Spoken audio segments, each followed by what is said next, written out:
Hi, my name is Robert C Ayala,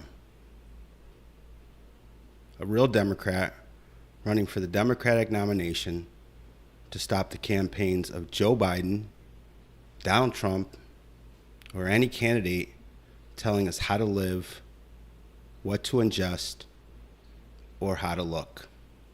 How is everyone doing today? Whether you're here or not, whether you watch this later on YouTube, I want to thank you for stopping by.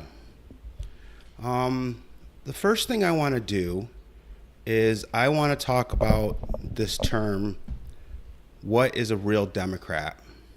Well, simply put, a real Democrat is a person who puts you first. People before profits. You first. It's that simple. If we start every iteration, every action, or every idea with putting all people first, we will always get to the right path. So I want to just quickly go over the schedule again. We're here, or I'm here, Tuesday, Wednesday, Thursday, 9:15 p.m. until my intent is to have folks jump on the stream, ask questions. It's pretty humid here, right here in New York right now. My stream lags a little bit, so I apologize for that. When I don't see anybody here, what I'm going to do is go over just some of the daily tips of what I would do relative to the news that's out there. And since we already went over some of the news yesterday, today really what I wanted to do was take a couple moments and go through a couple more of my policy positions. And so I know that we've gone through raising the standard deduction. I know that we've gone through closing the border and the impact that has on everybody in America, all people. And third, I really haven't talked about, but I have talked about a little bit concerning the 9 warships with our Arctic front and Alaska. And so I think everybody sees that's pretty evident today. I'm not sure there's consensus on whether everyone feels there's a need to build more ships, but I think after watching a certain country bomb apartment buildings and civilian infrastructures, there's really no reason for Americans to not put our safety first. So, that's something that we can have a debate about. Maybe 9 goes to 4, but that's something that we have to have a conversation on. Number 4, I think, is what I want to talk about today, just real quickly. All businesses with revenue under $10 million will be a line item deduction to net income up to $250,000 a year for machinery and equipment. I'm not taking depreciation away. This is just a line item deduction. So if at the end of the day you're a business and you have $50,000 worth of income and you have other family members or people in your household and you really need a piece of machinery or something today and you want to take that whole $50,000 and not pay any income taxes on it and invest it in a piece of equipment that is being made in America, I think those are the things that we can do. If we're going to keep giving tax rebates to solar companies and, a lot of companies outside of this country get American tax breaks too, because a lot of the companies that operate outside of America are owned some way. Doesn't matter really what the percentage is. If they're owned by Americans, even if they have 99% of their shareholders are not American. And so they get all the tax benefits relative to that individual and having American ownership within that corporation. So what I would like to do is say that if you're a business in America and any income that you have, if you want to buy a piece of equipment, it's going to help you make more money, let's do it and let's make that happen so that you don't have to pay taxes on that. You can invest in that piece of equipment and you don't actually have to take out a loan either. So if you have $50,000 worth of income, you could, in theory, take the income and buy the machine, or you could loan it out. But it would be better to just take the income and buy the equipment, and then you don't have to worry about carrying debt forward. So, again, all businesses with revenue under $10 million, that might go up to $20 million. I just don't know the head count. There'll be people smarter than me on that relative to the head count versus the dollars. But my goal is, it's kind of funny because when you go to the Small Business Administration, anybody who's starting a business in America, if you're going to the Small Business Administration, you should just do a U-turn and go somewhere else.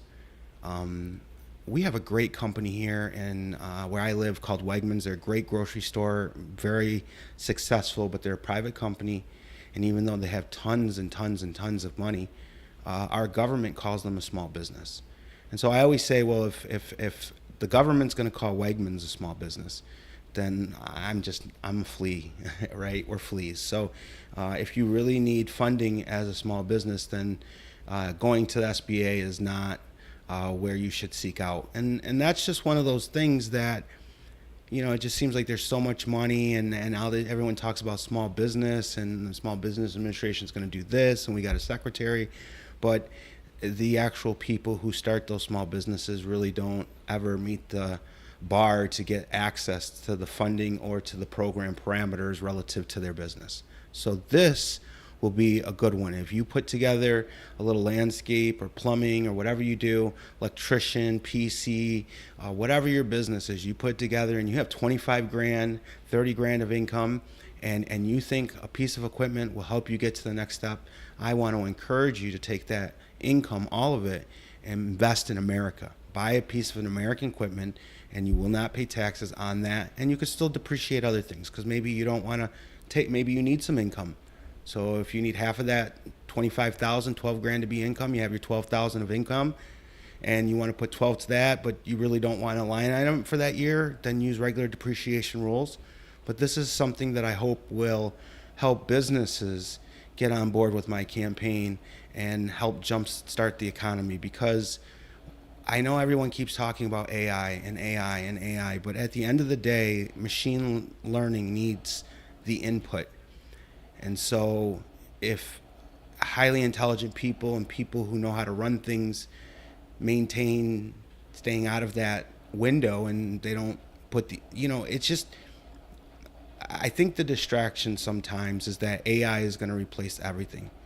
But if we focus on what's going on right now and how we can create jobs, real jobs in America, then we can actually put forward policies that help all businesses, and nobody has to go to the Small Business Administration, fill out an application, and take it to a bank that says they don't want to complete that application, even though they're an SBA bank. So the other thing I want to say before I jump onto some other things is, I think it's really important when we're talking about campaigns today, right?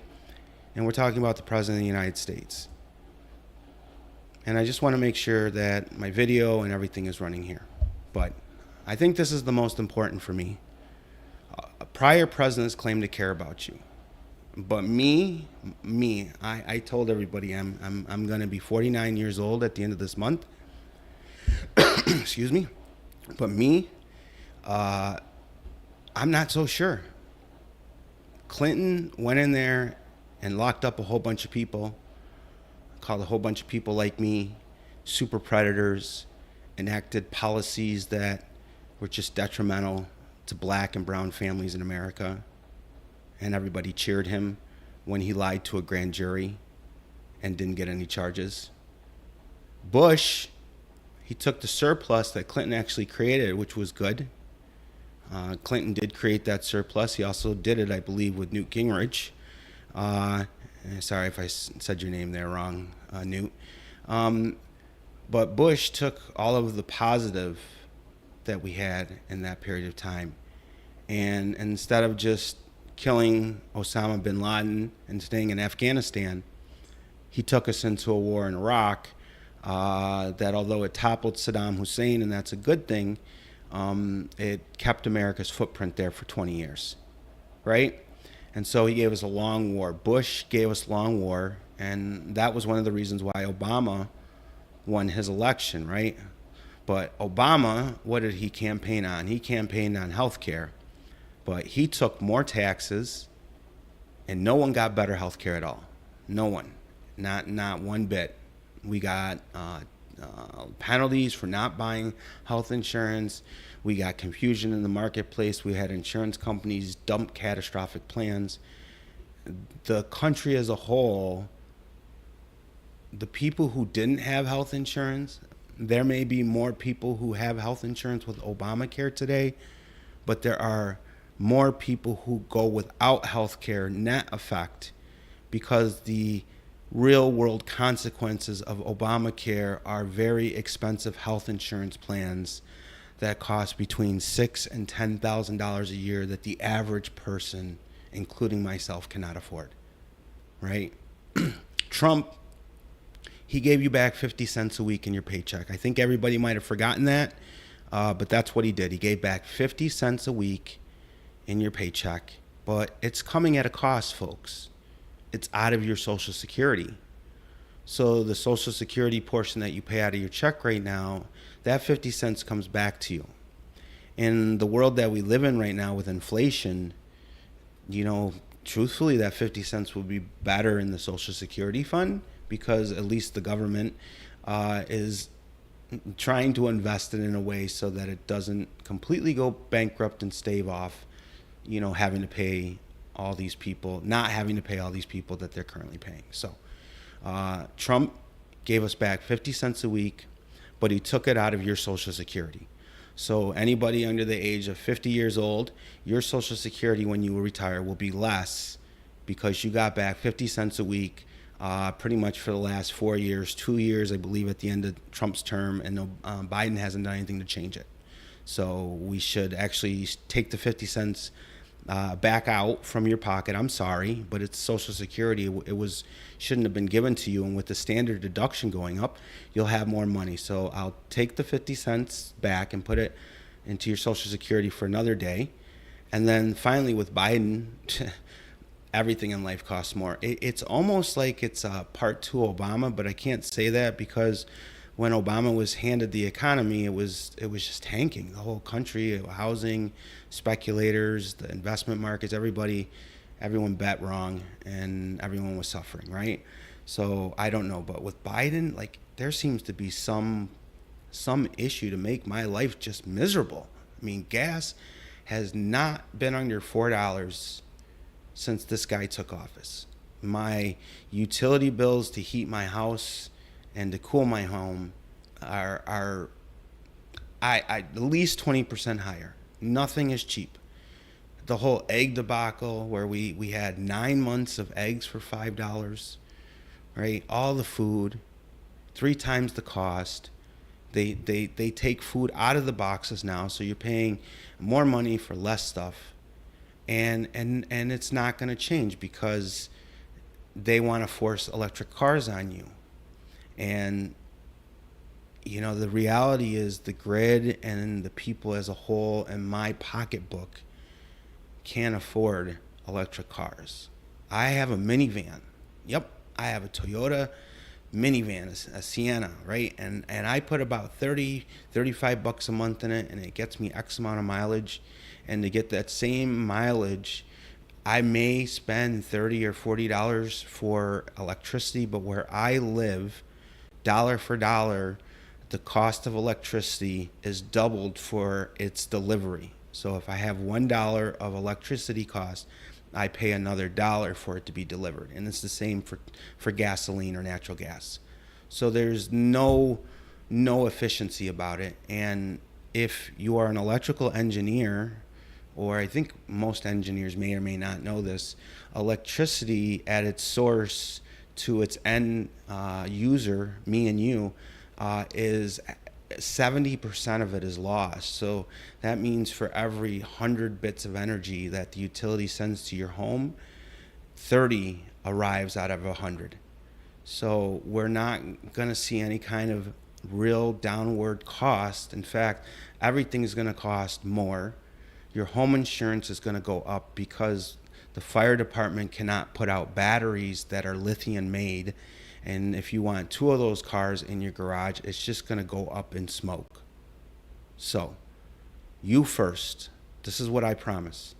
Promise not to take any of your money for anything other than defense and Social Security. Together, we can make sure America's next leaders are capable of caring, speaking, and engaging with all Americans. Not just the winning side. You hear? Not just the winning side. That's one of the biggest things that bothers me so much. Everybody says they don't like Trump, and whatever your take is on Trump, who cares? Let's not make everything in life about Trump. But what about all the people who did like Trump? Are they all your enemies? Is that what we're saying today? You disagree with them politically, but you don't want to live with them now, and everyone's a wacko? There's no room for sanity? Well, I don't care. You guys can do that. I'm going to keep the friends that I have. And I have friends on all sides of the spectrum, and I'm not going to change that. And if I get into arguments with friends on things that are politically divisive, or that really, like for example, I don't argue with my male friends about abortion. If it's one of those weird things, since I know that Ohio, the Democrats think they're gonna push the abortion issue even more, but it's just stupid for men to have the discussion of abortion. I mean, I never, probably maybe once in my whole life, and I have 3 sisters, have I ever had the discussion of abortion with a female. Funny, the person who's affected the most never has asked for my opinion. I don't think they've ever asked for any male's opinion, but apparently all the men think they want their opinion. So I just think in that regard, we have to just back off and let people be free. Okay, so America's next leaders should be capable of caring, speaking, and goes to you, Biden. You don't come out of the White House, so I'm going to be here, and I'm going to do what I can to make noise, and I think more people should jump in and make noise. I think there should be a big field of candidates, because we have real consequences on the other side about people who want to dictate the way that you live, how you feel, how you dress, what you do, what you ingest. And these are real threats to us. And there has to be someone who has the ability to speak up and defend the values and the points of freedom. So those who hide from the people should be shunned by the people. So again, I just think that if Biden can't get out and go to campaign events and bring, he doesn't have to have Obama numbers. I think the whole Obama thing and filling up, football stadiums with people, I think that we're over that, right? Because, there was a racial component first maybe, and we don't really have that anymore, right? I mean, Trump had a lot of people in his office. Biden has a lot of people in his office. There's diversity everywhere. So we're really not arguing about that type of diversity per se within the government. So it's just, it's one of those things that those who hide from the people should be shunned by the people. I think that if you're going to run for president, you need to get out. And even me, my job requires me to speak in front of people. So, but I rather speak one-on-one with people or in groups. I'm a human being. It's kind of hard to really talk to a crowd of 5,000 people unless I'm doing this. I would rather get a couple groups of a couple hundred people and mingle and have a conversation and have debate and have people, ask me questions. You just can't do that in a stadium. So nobody's asking Biden to be Obama, but you have to not sit in your basement. I mean, what's the vision for America? What are you articulating for us? I'm giving America point by point by point of only 2 or 3 things that I want to do. Really, the only thing I really care about doing is the standard deduction. If somebody could come help me get that done for all of Americans, I think that would be a success for me, and I would feel happy about that. Because the government side tends to have a lot of filth in it, right? And I don't think anybody's really going to go in there and change the greediness of how people individually think, right? So those who hide from the people should be shunned by the people. So I just think we should make America free again and take back the people's government. So I want to jump over here and just see, I'm still probably no counting here with the likes or the concurrent users, because the Google algorithm is another whole thing. So I wanted to jump on the day's news. It was one of those things, If you jumped over here, thanks for listening to my rant for a little bit. But I want to ask the question, did Trump save Biden? It's a valid question. Did Trump save Biden's life? Look at this is from CNBC, okay? So we got a really favorable left-wing liberal media source, and I'm going to explain that in a minute because they say some things that I'm not understanding, and we're only going to take a couple moments with it. So first, the social media company owned by former President Donald Trump in March tipped off the FBI about threats made by the Utah man who was fatally shot Wednesday by FBI agents as they attempted to arrest him for threatening to kill President Joe Biden. Look at that. Now, what I say is they say former President Donald Trump, owned by former President Donald Trump. So I don't know if they're saying the company is not owned or they're saying Donald Trump's former, but I think we always call him President Obama, President Bill Clinton, President Carter. We really these former terms are unfamiliar with me, but Trump still owns Truth Social, but I'll get to that in a minute. So Truth Social notified the FBI after Craig Robertson made threats to kill Manhattan District Attorney Alvin Bragg Jr. Terrible, he shouldn't do that, according to senior law enforcement officials who spoke on NBC News. Bragg is prosecuting Trump for allegedly falsifying business records related to 2016 hush money payment to porn star Stormy Daniels. And again, I hate to deviate on this, folks, but we just need to just remember in New York State, folks, because I live in New York, and all of New Yorkers should be aware of this, okay? So what you have is the New York City District Attorney, again, Alvin Braggs. He is saying that because Trump paid off the porn star, he did that to save his election and not to save his wife. And that requires you to have the ability to read somebody's mind. But let's just say for a moment we ignored that one issue. What the district attorney in New York has to do is he has to go into a New York City courtroom with 12 jurors. First, he has to pierce attorney-client privilege, right? Because they got Michael Cohen, who is Trump's lawyer, right? So there's issue one, folks. When you're going to talk to your lawyer, and CLR Bruce Rivers is a YouTube lawyer, I think out of Minnesota. He's a good guy, but be careful now because, if you go to talk to a lawyer, the government can pinch them and make them fold on you. So Mr. DA Braggs is going to bring Michael Cohen to the courtroom, who's going to say that he took $130,000 from Donald Trump, and he gave it to Stormy Daniels, who in fact was extorting the president, right? She's the one that, if you don't give me the money, I go to the press. My book, that's extortion. I thought John Gotti, extortion was one of his charges.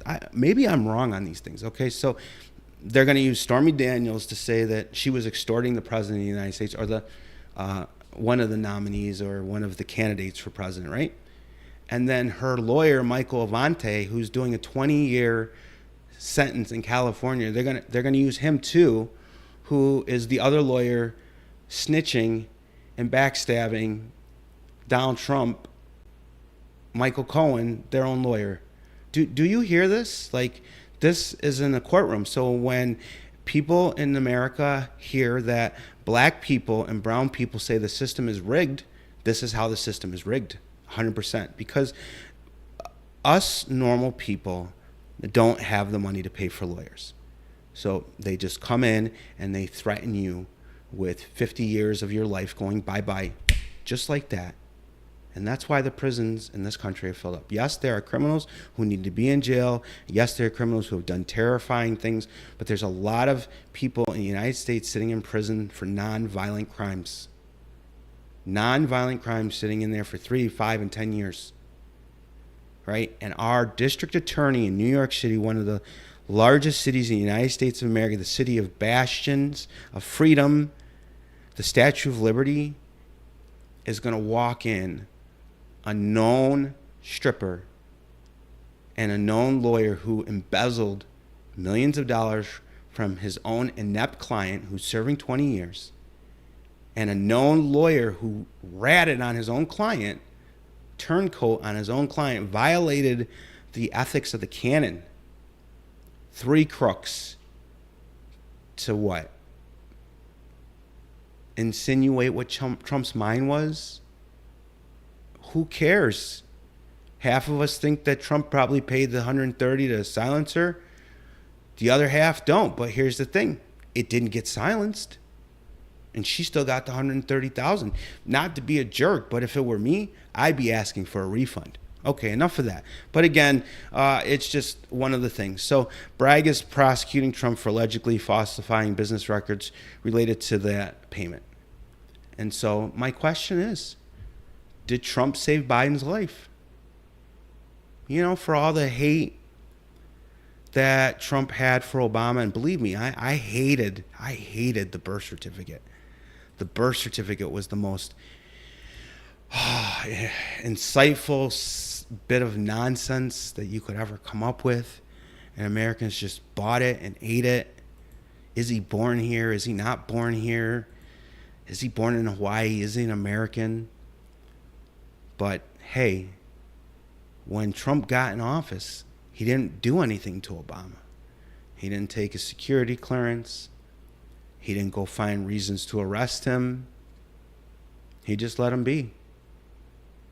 And so the question is, did Trump save Biden's life? Now, I tell everybody I'm not for Trump, and we need to do everything we can to not have Trump or Biden in office, and that's what I'm trying to do for my side. Now, on to the Truth Social. I was just not really sure, and I wanted to make sure that I wasn't, things move so fast in these worlds. But on Google Play, Trump's Truth Social is the number 101 download in the country. And I think that's, I apologize, in the Apple Store. That's pretty good. I wish I could be 101. That's not bad. So on to some more news. And sorry, it's just, again, we're gonna keep talking about Elon Musk. I don't care. You can do what you want, Musk. I really have a distaste for pretentious children, and you're a pretentious child, and you have to understand where I'm coming from. And I didn't ship in here from another country, and I didn't ship into another country and then have bad things to say about the political leaders of that country. You challenged Mark Zuckerberg to a fight. You challenged him to a cage fight. Come on, free speech guy. Don't be scared. Right? Don't be scared. Oh, I know what it is. Maybe you saw him in the ring with Gracie. Talk about, you shouldn't lie. Okay? Because, I can call my doctor and I can get a doctor's note too. I'm sure you can. So Elon doesn't want to have a fight with Mark Zuckerberg anymore. They were going to cage fight. It's kind of funny. The reason I know this is because one of my kids and his friends were, everybody's like thinking, hey, let's this will be a fun thing, will it be a good fight and everything. And the reality is it looks as if Elon Musk is trying really hard to get out of his cage fight with Mark Zuckerberg. On Sunday, the billionaire said the fight with Zuckerberg, if it happens, would be live streamed on his platform X. First of all, I take offense with everyone taking Professor Xavier. Professor Xavier is Professor X. Okay, hello. That is a Marvel asset. Disney, I would sue. Disney, sue. Professor X is, in fact, a Marvel asset. But the same day, Musk said he needed to get his neck, and his upper back, before floating a date. And then he comes back and says he wants a debate. So that's the light news today. Okay. I want to thank everybody for stopping in. I want to thank you if you catch this on YouTube. I want to remind everyone, please, Tuesday, Wednesday, and Thursday. These are real questions, folks. My paperwork's filed. Legal candidate. I know the Democrats are pumping up RFK. Somebody who's done heroin for a number of years, and I don't know if he was disbarred, but got kicked out of the DA's office. So it just kind of seems weird to me that we would replace one old geezer with another old geezer. But I really mean it. A real Democrat is somebody who always puts you first. And I'm a real Democrat. I promise to put you first. I don't have an ego. I'm actually probably the less egomaniac person in the world. I get frustrated when people ask questions and you have a good answer and people don't always, they shoot the messenger, as I like to say. But outside of that, my principles, my convictions, and who I am have always been about you. Nobody else. I mean, it took a while for me to get to you because I had to take care of myself first to get to you. And sometimes in this world, it takes all of us a little bit of time to get there. And so as we look forward to another day, another election, and all these people on the Republican side and even Joe Biden keep telling you what they're going to do to make your life worse, I just want to ask you, what can I do to make your life better? And what can I do to make your life more free? My promise would be, again, the first 10 months, what's the problem? I don't understand. You go around all 50 states. Is it that big of a deal? The American people pay for Air Force One to go all over the world. I think there's 2 Air Force Ones, right? We got Marine One, and look at all the gas we could save if we just stayed in America with the president for 10 months. What is wrong with demanding that the people we send to Washington actually sit down at the table and get something done for us? Well, that's a joke. They're never going to. So help me get the standard deduction raised up to $26,000. And I promise you, if you go back and do the calculations, you'll see that it'll put money back in every single one of your pockets who are working today. Thank you so much. Once again, I'm Robert C Ayala, a real Democrat running for the Democratic nomination to stop the campaigns of Joe Biden, Donald Trump, or any of the Republicans looking to tell us how to looking to tell us how to live, what to ingest, or how to look. Thanks so much and have a good